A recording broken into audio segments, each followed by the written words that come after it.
ರಾಜ್ಯಸಭೆಗೆ ಎಐಸಿಸಿ ಅಧ್ಯಕ್ಷ ಮಲ್ಲಿಕಾರ್ಜುನ ಖರ್ಗೆ ನಾಮಪತ್ರ ಸಲ್ಲಿಸಿದ್ದು, ಖರ್ಗೆ ಆಸ್ತಿ ವಿವರ ಘೋಷಿಸಿದ್ದಾರೆ.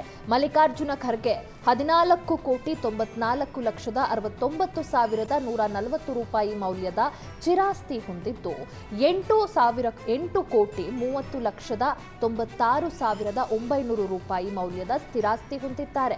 10 ಲಕ್ಷ ಸಾಲವನ್ನು ಘೋಷಣೆ ಮಾಡಿದ್ದಾರೆ. 2025ರಲ್ಲಿ 54,97,380 ರೂಪಾಯಿ ತೆರಿಗೆ ಪಾವತಿ ಮಾಡಿದ್ದಾರೆ. ಖರ್ಗೆ ಅವರು 38,25,000 ಮೌಲ್ಯದ 255 ಗ್ರಾಂ ಚಿನ್ನ, 15,90,000 ಕೆಜಿ ಬೆಳ್ಳಿ ಹೊಂದಿದ್ದಾರೆ. ಖರ್ಗೆ ಪತ್ನಿ ರಾಧಾಬಾಯಿ 1,20,75,000 ಮೌಲ್ಯದ 805 ಗ್ರಾಂ ಚಿನ್ನ ಹೊಂದಿದ್ದಾರೆ. ಒಟ್ಟು 54,15,000 ಮೌಲ್ಯದ ಚಿನ್ನ, ಬೆಳ್ಳಿ ಹೊಂದಿದ್ದಾರೆ.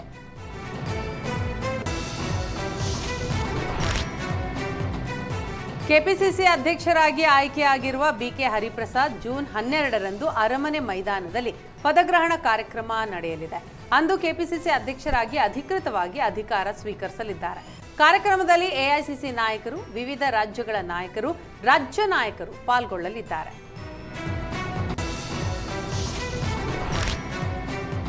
ಜೂನ್ 18ಕ್ಕೆ ದೇಶದ 10 ರಾಜ್ಯಗಳ 24 ರಾಜ್ಯಸಭಾ ಸ್ಥಾನಗಳಿಗೆ ಚುನಾವಣೆ ನಡೆಯಲಿದೆ. ಹೈ ವೋಲ್ಟೇಜ್ ಚುನಾವಣೆಗೂ ಮುನ್ನ ಮಧ್ಯಪ್ರದೇಶ ಕಾಂಗ್ರೆಸ್ ರೆಸಾರ್ಟ್ ರಾಜಕೀಯದ ಮೊರೆ ಹೋಗಿದೆ. ರಾಜ್ಯಸಭಾ ಚುನಾವಣೆಯಲ್ಲಿ ಮಧ್ಯಪ್ರದೇಶದಿಂದ ಬಿಜೆಪಿ ಅನಿರೀಕ್ಷಿತವಾಗಿ 3ನೇ ಅಭ್ಯರ್ಥಿಯನ್ನ ಕಣಕ್ಕಿಳಿಸಿದೆ. ಇದೀಗ ಕಾಂಗ್ರೆಸ್ಗೆ ಅಡ್ಡ ಮತದಾನದ ಭೀತಿ ಶುರುವಾಗಿದೆ. ಆದ್ದರಿಂದ ಶಾಸಕರನ್ನ ಬೆಂಗಳೂರಿನ ವಂಡರ್ಲಾ ರೆಸಾರ್ಟ್ಗೆ ಶಿಫ್ಟ್ ಮಾಡಲಾಗಿದೆ. ಮಧ್ಯಪ್ರದೇಶ ವಿಧಾನಸಭೆಯಲ್ಲಿ 229 ಶಾಸಕರಿದ್ದು, ರಾಜ್ಯಸಭೆಗೆ ಆಯ್ಕೆಯಾಗಲು ಒಬ್ಬ ಅಭ್ಯರ್ಥಿಗೆ ಕನಿಷ್ಠ 58 ಪ್ರಥಮ ಪ್ರಾಶಸ್ತ್ಯದ ಮತಗಳ ಅಗತ್ಯವಿದೆ. ಆಡಳಿತಾರೂಢ ಬಿಜೆಪಿ 164 ಶಾಸಕರನ್ನ ಹೊಂದಿದ್ದು, ಮೊದಲ 2 ಸ್ಥಾನಗಳನ್ನು ಸುಲಭವಾಗಿ ಗೆಲ್ಲಬಹುದು. 1 ಸ್ಥಾನ ಪಡೆಯಲು ಸಂಖ್ಯಾಬಲ ಹೊಂದಿರುವ ಕಾಂಗ್ರೆಸ್ ಪಕ್ಷ ರಾಹುಲ್ ಗಾಂಧಿಯವರ ಆಪ್ತೆ ಮೀನಾಕ್ಷಿ ನಟರಾಜ್ರನ್ನ ಕಣಕ್ಕಿಳಿಸಿದೆ. 3ನೇ ಸೀಟು ಗೆಲ್ಲಲು ಬಿಜೆಪಿಗೆ 10 ಮತಗಳ ಕೊರತೆ ಇದೆ. ಆದ್ದರಿಂದ ಕಾಂಗ್ರೆಸ್ಗೆ ಅಡ್ಡ ಮತದಾನದ ಭೀತಿ ಶುರುವಾಗಿದೆ.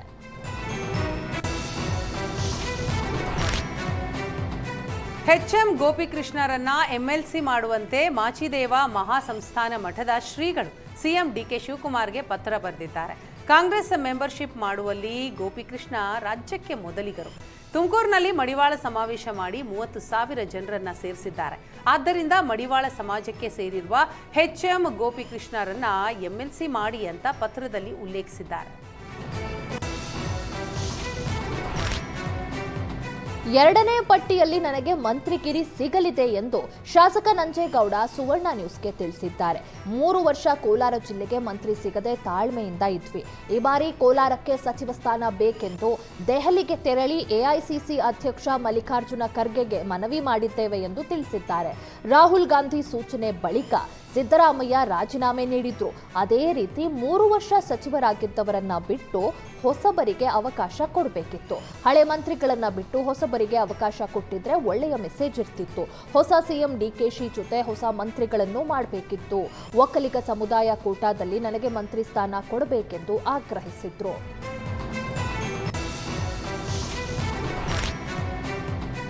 ಸಂತೋಷ್ ಲಾಡ್ಗೆ ಸಚಿವ ಸ್ಥಾನ ನೀಡಲು ಒತ್ತಾಯಿಸಿ ಹುಬ್ಬಳ್ಳಿಯ ಅಂಬೇಡ್ಕರ್ ವೃತ್ತದಲ್ಲಿ ಪ್ರತಿಭಟನೆ ನಡೆಸಲಾಗಿದೆ.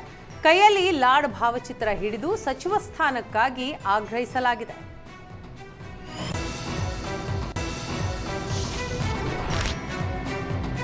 ಎಚ್ ಆಂಜನೇಯಗೆ ಎಂಎಲ್ಸಿ ಸ್ಥಾನ ಕೊಟ್ಟು ಮಂತ್ರಿ ಮಾಡಬೇಕೆಂದು ಚಿತ್ರದುರ್ಗದಲ್ಲಿ ಪ್ರತಿಭಟನೆ ನಡೆಸಲಾಗಿದೆ.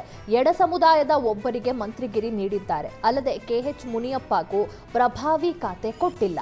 ಆದ್ರಿಂದ ಎಚ್ ಆಂಜನೇಯರನ್ನ ಮಂತ್ರಿ ಮಾಡಬೇಕೆಂದು ಆಗ್ರಹಿಸಲಾಗಿದೆ. ಆಂಜನೇಯಗೆ ಸ್ಥಾನಮಾನ ನೀಡದಿದ್ರೆ ಎಡ ಸಮುದಾಯ ತಿರುಗಿ ಬೀಳಲಿದೆ ಎಂದು ಕಾಂಗ್ರೆಸ್ ಸರ್ಕಾರಕ್ಕೆ ಆಂಜನೇಯ ಬೆಂಬಲಿಗರು ಎಚ್ಚರಿಕೆ ಕೊಟ್ಟಿದ್ದಾರೆ.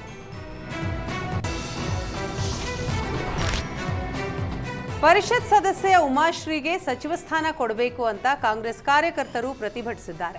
ಬಾಗಲಕೋಟೆ ಜಿಲ್ಲೆಯ ರಬಕವಿ ಬನಹಟ್ಟಿಯಲ್ಲಿ ಉಮಾಶ್ರೀ ಬೆಂಬಲಿಗರು ಪ್ರತಿಭಟನೆ ನಡೆಸಿದರು.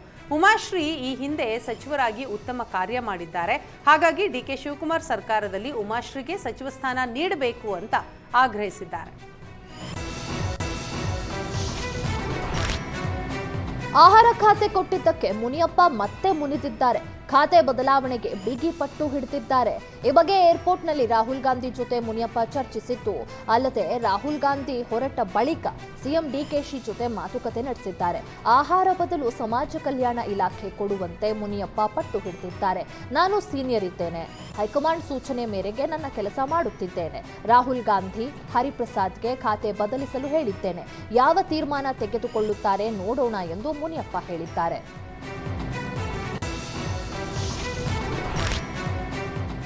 ರಾಘವೇಂದ್ರ ಹಿಟ್ನಾಳ್ ಪರ ಪ್ರತಿಭಟನೆ ನಡೆಸಲು ಹಣ ಕೊಟ್ಟ ಆರೋಪ ಇದೀಗ ಕೇಳಿಬಂದಿದೆ.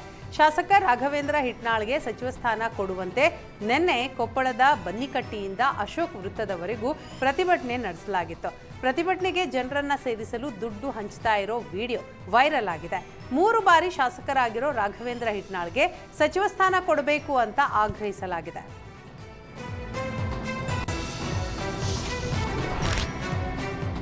ಬಹುಕೋಟಿ ಬಿಟ್ಕಾಯಿನ್ ಹಗರಣ ಸಂಬಂಧ ಎಸ್ಐಟಿ ಚಾರ್ಜ್ ಶೀಟ್ ಸಲ್ಲಿಸಿದೆ. ಶ್ರೀಕಿ, ರಾಬಿನ್ ಖಂಡೇವಾಲಾ, ಮೊಹಮ್ಮದ್ ನಲಪಾಡ್ ಸೇರಿ ಇತರರ ವಿರುದ್ಧ ಚಾರ್ಜ್ ಶೀಟ್ ಸಲ್ಲಿಕೆಯಾಗಿದೆ. ಕಮಿಷನ್ನಲ್ಲಿ ನಲಪಾಡ್ಗೂ ಪಾಲು ಹೋಗಿರುವುದು ಪತ್ತೆಯಾಗಿದೆ. ಸದ್ಯ ಇದೇ ಪ್ರಕರಣ ಸಂಬಂಧ ಇಡಿಯಿಂದಲೂ ತನಿಖೆ ಶುರುವಾಗಿದೆ. ಇತ್ತೀಚೆಗೆ ನಲಪಾಡ್, ಶ್ರೀಕಿ ಸೇರಿ ಕೆಲವರ ಮನೆ ಮೇಲೆ ಇಡಿ ದಾಳಿ ನಡೆಸಿತ್ತು. ಆರೋಪಿಗಳನ್ನ ಕಸ್ಟಡಿಗೆ ಪಡೆದು ವಿಚಾರಣೆ ನಡೆಸಿದ್ದ ಇಡಿ 3ನೇ ಬಾರಿಗೆ ನೋಟಿಸ್ ನೀಡಿದೆ.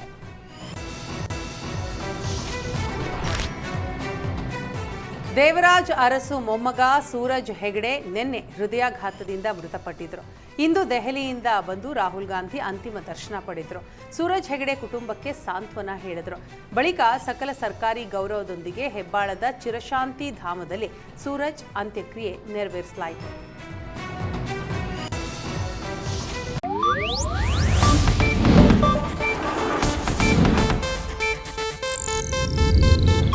ಇದು ಏಷ್ಯಾನೆಟ್ ನ್ಯೂಸ್ ನೆಟ್ವರ್ಕ್ ಪ್ರಸ್ತುತಿ.